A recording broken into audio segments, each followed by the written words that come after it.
The Gentlementor. But good thing I didn't buy the vodka because Well, hopefully in a few weeks. we got to throw away all our vodka now because of the Russians invading Ukraine. Oh yeah, no vodka. I love this. Have you? This is this? I think this is the first time we've ever done war by cancel culture. This is the funniest stuff in the world to me. But no, okay. Now hold on. Now this is not the first time we've done war with cancel culture. This is the first time we retaliated a war with cancel culture. But we're not doing any war stuff. All we're doing is cancel culture. We're trying to the win a war retaliation. by cancel Right, culture. that's the retaliation. This is Right. You can do this to people. I don't think you can do this to a country. I'm pretty sure you can't do it to Vlad. I don't think he's going to get. I don't think the peer pressure is going to get to him.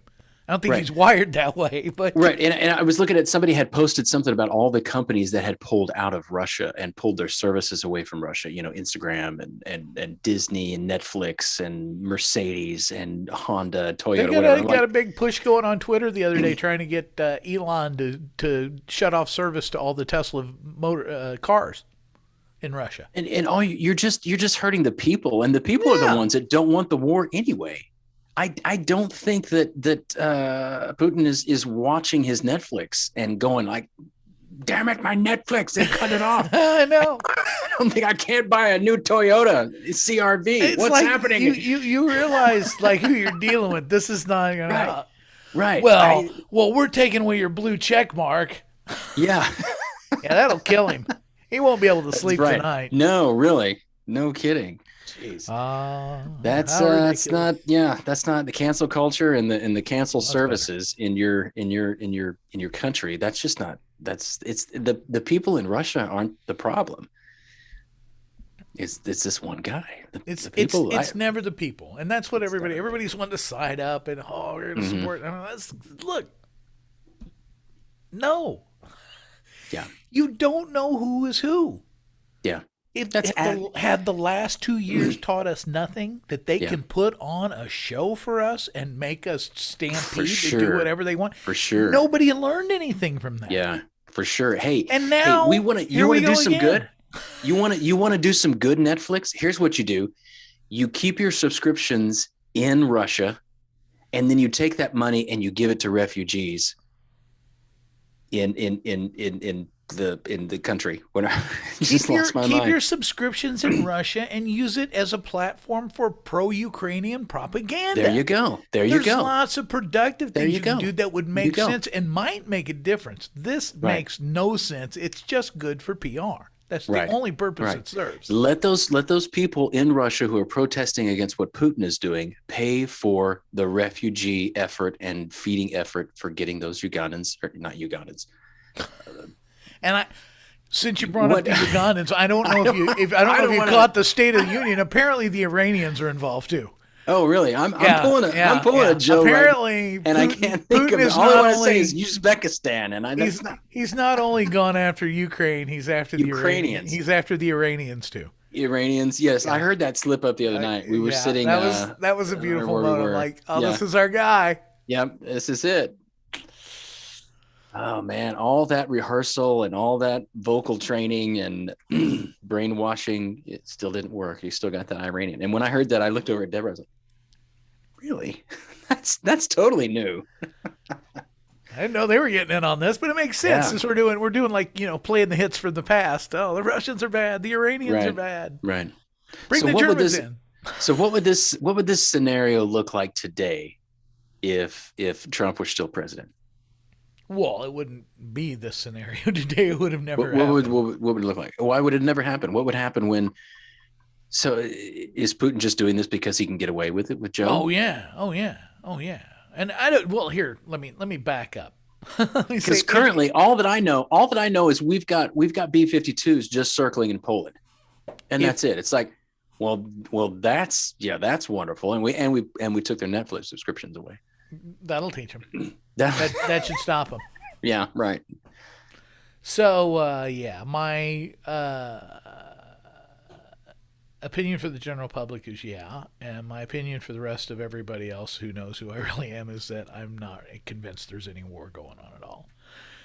And I think it could just as easily be fabrication, a production.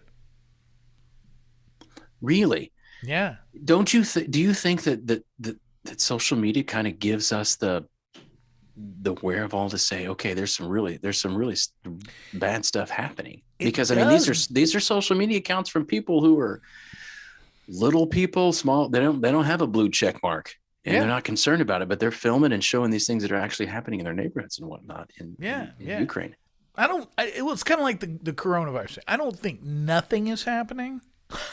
It's just what's happening is not what we know is happening. I don't even know that. All I know is that the people that are telling me what's going on over there were the same people that were telling me about that coronavirus. Mm-hmm. And I know that when they start telling me something really loud and all the time, 24/7 news cycle, that usually what they're doing is trying to distract me from looking at something else. Right. And so, you know me, I'm a contrarian anyway. It's real easy for me when all the news cycle and everything starts going, Russia and Ukraine. I'm like, yeah, but what else is going on? Because we're being distracted from something. Right. Well, thank you to Putin for ending the pandemic. Coronavirus. He's got a Nobel Prize coming for that. I'm going to give him. In fact, I'm just going to give him a login to my Netflix subscription. He would appreciate that so much more than that. Just prize. Because I really feel that's important that he know that I appreciate him ending the pandemic. Because you see that prize and it looks like a big gold coin, but it's not really gold, and it doesn't fit in any vending machines. But Netflix you could use. Sure, everybody can use a Netflix login. I don't even pay for Netflix, and I still watch. So, Vladdy, I'm going to send you my Netflix login, and please create your own. I don't want you to mess up my do your own, my Watch Now stuff. Do your own thing. I don't care what it is you want to watch. Set up your own profile. Yeah. Don't be an ugly Russian. Yeah, I don't know. Andy was talking about all of it. And of course, he's afraid of nuclear war. But we did go on Amazon and found Late Great Planet Earth. So one of our upcoming projects is we're going to sit and watch Late Great Planet Earth together. You're going to watch the movie? Andy doesn't know any of this stuff. He doesn't know? No, and he keeps coming. He's like, I heard the other day in the book of Revelation says such and such. I'm like, yeah, but that's not what happens because this and this and this happened. He's go. I'm like, I know. I said, I'm not good at Bible stuff, but I said, this is one of the weird things Mark and I share is that we were brought up with this stuff just being pushed in our face. Right. Oh, if my dad were here, he would howl Lindsay on everyone. Know everything, but I know like the stuff, like here's what they think. Well, so with that point, here's what I noticed when I was looking on the map, because we were at some guys at work, we were talking, and he came over to my desk. Sean, my friend, well, we've had him on. Sean, Sean. He comes over to my desk and he's like, yeah, here's to Sean. Thanks for coming on. Come on again, Sean, so we can hear you. He comes over and we're talking, and I pull up the map and we're talking about, what's going on. I'm like, you know what? Oh, that's nice. I said, you know what? The only thing that stands between Ukraine and Israel is Turkey. And it's not like the Turks are gonna say, oh, no, you can't fly in our airspace. They're gonna be like, oh, sure, whatever, Putin, we're your servants and your bitches, so whatever you want to do, just go on across. And they're gonna fly right across the airspace into Israel. What do you think? It's the bear. It's the bear. You got the Red Army, you got the bear. I don't envy anyone that decides it's a good idea to go after Israel. I think it's a bad move. I don't think you win. Well, agreed. And we have the text to prove that. They'll zoom right in, and when they're coming across Turkey, Israel's going to show part of what they really have. Oh, because they're going to have to. Israel will break Turkey off into the sea. Word. We'll see. They will go shocking on everybody. Yeah. Instantly. You betcha. Yeah. That's what I said. Nobody knows what they really have, but in that instance, we're going to find out some of what they have because they'll let her loose. Yep. They won't hesitate. Well, all you people open up your maps and tell me if I'm not right. You got Ukraine, Turkey, and Israel right there. Here's the difference. Literally north to south. Go ahead. I will point out on the world of when it comes to whatever you call this part, it's not exactly geopolitical war making and espionage and stuff is like everybody, like Iran, Russia, even us to some degree, North Korea. Everybody likes to do this bloviating. Threading, talking, saber Right. rattling is what they call it. Right. Mm-hmm. Israel doesn't do that. Look at history. They don't play that game. No. They'll just pull the trigger. There won't be a warning shot across your bow. It'll just be over. Well, while the rest of the world is out there rattling their sabers, Israel is they're taking all of our stuff. You know, they're taking our F-16s and replacing it with their software and they beating don't have our to own take it. We pilots give it at to our them. own plane. Here, have all this. And they're like all in their bunkers going, okay, we planned this and we've changed this and we make this and this is more effective and this is faster this way and this has bigger explosions and so forth. And then we're all out there going, we're gonna do this and we're gonna do this and I'm amassing troops over there. And they're just like, okay, here you come. And then it's like They'll go bingo button. Like I said, there won't be any warning. They There don't won't mess be around. any hard political statements on TV. It'll just be like, everything got really bright. Yeah. What happened? I can't see. There's a posted a meme so like funny. that the other day. Like, it's this happened, and then the sunrise at 7 p.m. 7 p.m. 7 p.m.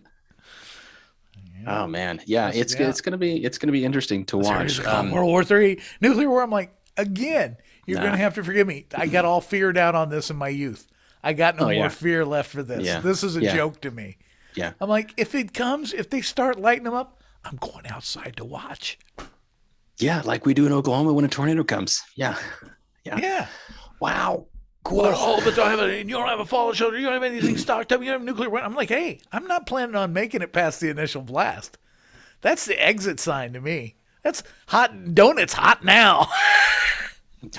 I'm there. Hey, I've seen all that. I've seen The Day After. I've seen all those movies. It's like I don't want to be that kind of hero. There's nothing good after that. No, there's not. I've read the scripture. I know what they say. Let me stock up supplies so I can see all of the misery that goes on afterwards. No, Jim, you can keep all that stuff. I don't need those buckets of food. Not me, buddy. I'm going to put on my best sailor hat, my best sequin jock strap, and I'm heading out into the bright light. Man. Oh, man. It's going to be quite a sight to behold. Screaming Tom Cruise. Jockstrap. Screaming Tom Cruise. Oprah. Oh, man. It's funny. Yeah. I wish more people kind of had that kind of attitude when it comes to something like this. I mean, what are they afraid of? What are we so afraid of? Well, that's always my question is like, I don't know, and I get it. When I was young, we go back to the, what do we say before the late great planet Earth days. Right. The rapture. We were like, no, I don't want the rapture to come because I want to drive. I want to have sex. I was 9 years old.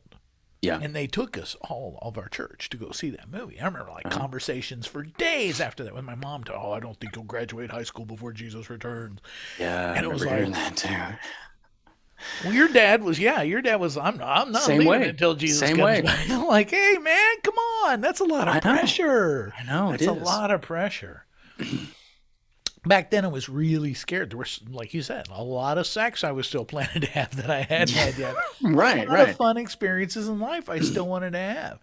Now I'm not King Solomon, but I guess I'm having that kind of Ecclesiastes experience where I'm like, okay, I've seen a lot and done a lot, and I'm not too impressed. So I'm not hanging on so dearly to all this right now or anymore, or haven't been for some time, which I'm totally cool with. It makes doing the things that I need to get done much easier. Yeah. But when everybody's running around, it's really, I'm like, you're not improving the situation by acting that way, right? One more person running around freaking out is not helping anything. No. Oh, man, it's so funny. I saw this meme the other day that this guy took a picture of a desk that he bought on Amazon or something. It's just one of the top desks with a little slot in the under the desk. No chair, just with the four legs in the desk. And he said, I bought a Generation X bomb shelter from Amazon. I saw one of those. Yes. And I was like, that is completely brilliant beyond belief. In fact, I stole that joke. We went to Goodwill on Saturday morning, and there was one of those sitting there, and I did that. You should have bought that. Fifth grade bomb shelter. Yes, you should have bought that. What's funny though is back to that whole thing. My son is he's made a couple of comments most recently about like, I just think it'd be easier if Jesus wanted to come back if we're just done with all this. And it's like, man, when I was 13 years old, that was not my I knew all that stuff too, but I was so bombarded with Thief in the Night and Late Great Planet Earth and all that stuff that it's like, in the bomb shelter and duck and cover your neck so that the nuclear doesn't radiate in the back of your neck. Under your desk. Under your desk, yeah. That's what's weird to me. Like, I know you and I have that shared experience. We grew up in the 80s in the Ronald Reagan nuclear, standoff between America and Russia, and we're the good guys and they're the bad guys and all that kind of stuff that went on, and feeling like, man, we were just on the cusp of nuclear war. I remember when I went to Europe that, like, our tour guide lady was just, every time she talked about America, she would almost go into tears, like begging us not to have a war with Russia because they were going to get killed. They would be caught in the middle. It's like, you realize they don't ask us when they do stuff like that. They just kind of do it because that's how governments work. But anyway, right, yeah. all through all that, and now we're coming to this like revival of it. That sentiment. So we've already been kind of desensitized to it, I guess. So we see the humor in it. Yeah. We don't get too worked up about it. My kids, when I talk about this stuff with them, it's very serious to them. And I'm like, oh, you didn't get the rub down of this when you were young, so you kind of got the edges taken off. This is really serious to you. And I get it. It's serious. Right. But it's no more serious than anything else, and you have no more potential to affect it than anything else. So keep your head where your head needs to be. Don't get freaked out and start running around. Ah! That's no good.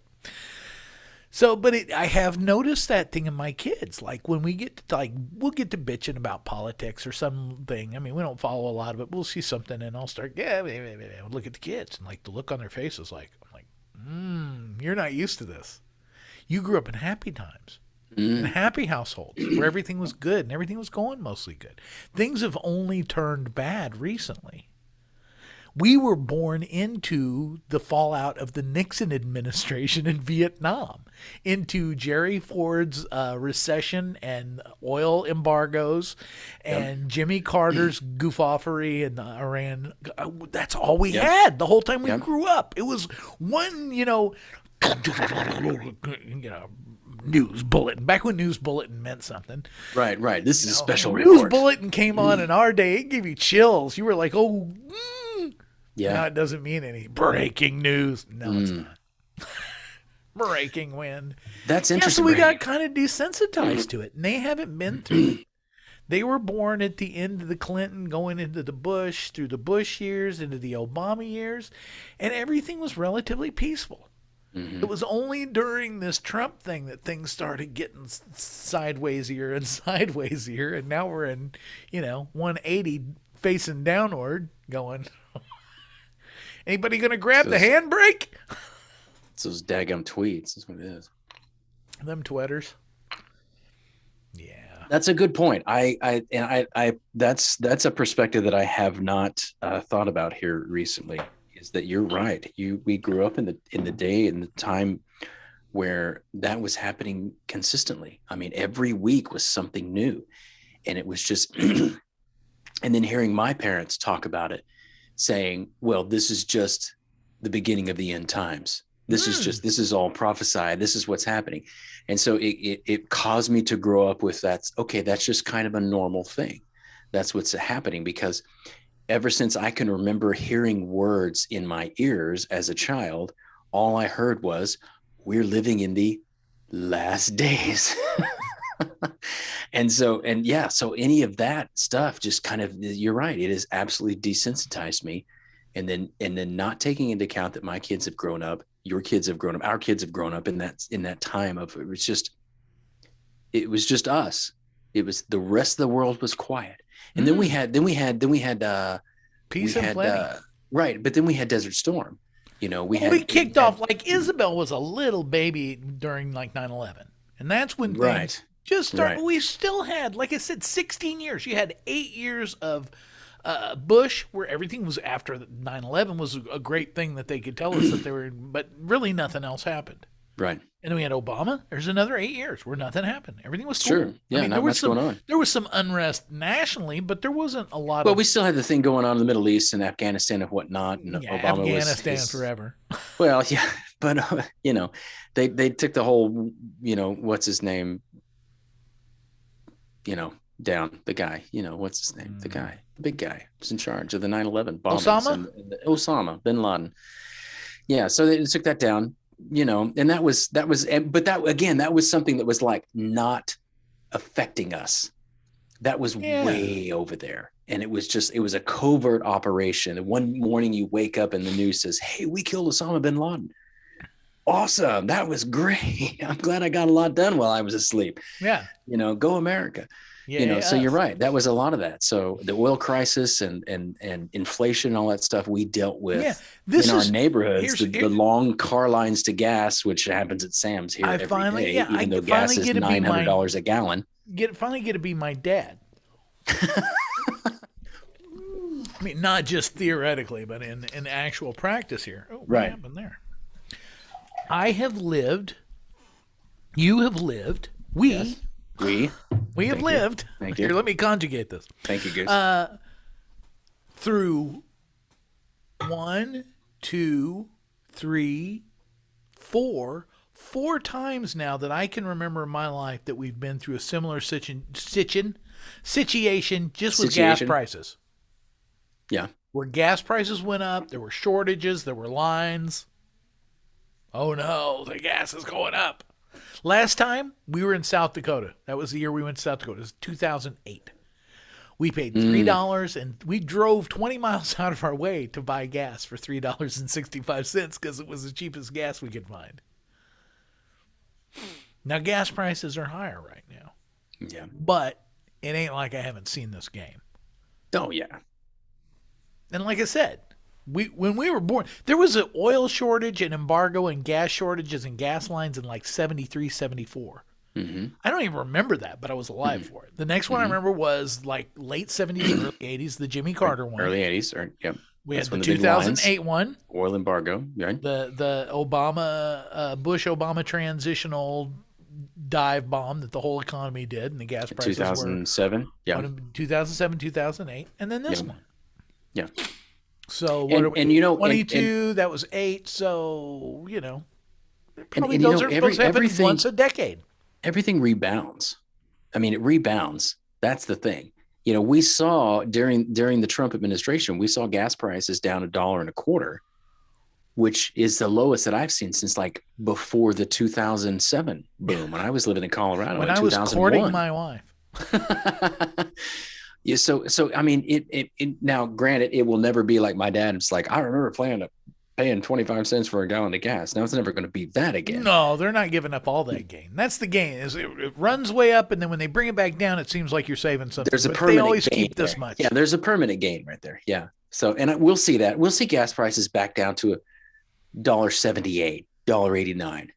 That'll be the low in the next 3 or 4 years, probably. It'll get in the low twos, probably. Right, and then we'll see it back up again, and then it'll come back down, but it will be $2 and $2.10 a gallon, and it will be the lowest, and we'll be all like, "Yay, gas is back down to $2.10, hallelujah!" Yeah, and it's like, I remember when gas was $1.25. Mm-hmm. Praise the Lord, yeah, and hallelujah, yeah. That's what I'm saying. The average is like about once a decade. We see this happen. And it almost is like, this is almost cyclical. It's like the temperature thing and all the global warming. It's like, I think if you look over long term, you'll find that that's a cyclical thing, that you're not really seeing an increase, that we are, because we're in the time frame where the increase happens. Yes, but see, I think, and here's the thing, and I think this whole thing with COVID as well, is that these crises they accelerate the inevitable. So if there's something inevitable on the horizon, in fact, I think that's part of the purpose. Right. But I think it is part of the purpose, but it's also part of the result that they don't expect, is because they don't expect the accelerated crisis to settle in such a way that, it always settles again. It's always relaxed, but these crises bring out new things. Finally, here we are today in a country where we were severely divided. In just go back to 3 weeks ago, Doug. 3 weeks ago, we're severely divided. I'd rather not. we've got the left. Can we just remember it? Right. We've got the blacks, we've got the whites, we've got the Hispanics, we've got the Asians. We I got like how you put that emphasis on that H in white. That's nice. Okay, you're welcome. You're welcome. So hang with me here. So you're gonna make me lose my train of thought. I think I got something really good here. I got something really good. Okay, so you've got this division going on, and now we've got man versus women, and man versus women who used to be men, playing sports and that kind of stuff. And now, what are we seeing? We're seeing America united about helping these people in Eastern Europe get to places that's safe. Get to Poland. We're seeing this. We're seeing a little bit of unity coming together. And I said, if you go back into these podcasts that we have talked about over the several months or years, I said what we need is an enemy from the outside. Oh yeah, for sure. You remember that? That's what we need. That's what we're seeing. We're seeing Putin right now start to jump into Ukraine and do this. And we're like, no, the humanity of it all, you have to stop. And now all of a sudden America is here together going, we have to help the Ukrainian people. Yeah. So it's bringing us back together because there's a villain that's come into play. Well, always. That's Clint used to pray for persecution against the church. Like, what are you doing? Pray for it? Yeah. He's like, well, the church thrives when it's persecuted. Exactly. Yeah. Well, we don't like to think in those terms. This is back when I was thinking in terms of I want to be comfortable rather than right. And that's funny because I was just going to go and say that goes completely in line and completely congruent with our view on being too comfortable. When you get too comfortable, when you have too much money, you make poor decisions. Mm-hmm. When you're too comfortable, you make poor decisions. And here we are. The Gentlementor.